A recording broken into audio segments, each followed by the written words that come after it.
Hello, I'm John Bachman. At least 4 people are dead after a small plane crashes into a building at a Kansas airport. The twin-engine Beechcraft struck the 2-story building after reporting engine problems around 10 a.m. local time. The local fire chief there says the search for survivors has been halted. 4 people are still unaccounted for. At the last check, the search has been halted because a building there collapsed. It's now too dangerous for crews to continue that search. Today, Secretary of State John Kerry denying media reports that the relationship between Israel and the United States has reached a crisis point. Neither President Obama nor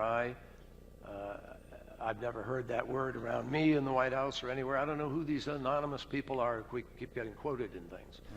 But they make life much more difficult.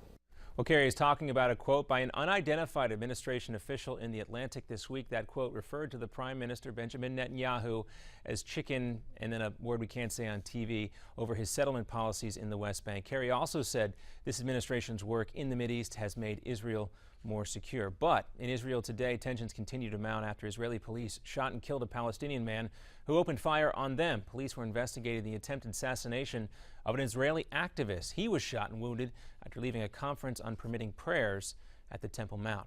And today, the Secretary of Defense and the Chairman of the Joint Chiefs say the U.S.-led coalition is gaining ground on ISIS.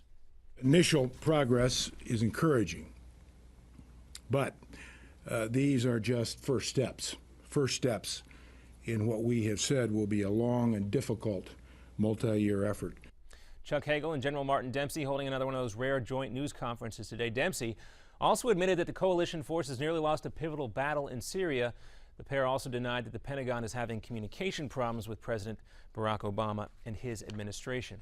Maine's governor may be ready to back off plans for a state-ordered quarantine for the nurse who continues to protest her isolation, first in New Jersey, now in our home state. Governor Paul LePage says the state will seek an order compelling Casey Hitchcock to get a blood test as a substitute for that quarantine. Today, Hitchcock defied orders from public health officials to quarantine herself when she went for a bike ride. And only 5 days ago before the election, campaigns are in overdrive right now. We'll take a look at some polls real quickly for you, including Wisconsin, where President Obama campaigned earlier this week for Democratic challenger Mary Burke.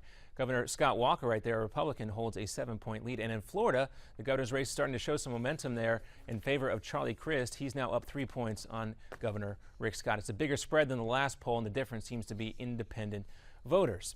And San Francisco is celebrating another World Series victory, but the party got way out of control last night. The Giants did beat the Royals in Game 7 by a margin of 3-2, but at least 2 people were shot, and another one was stabbed in the Mission District during last night's revelry. Both are expected to survive.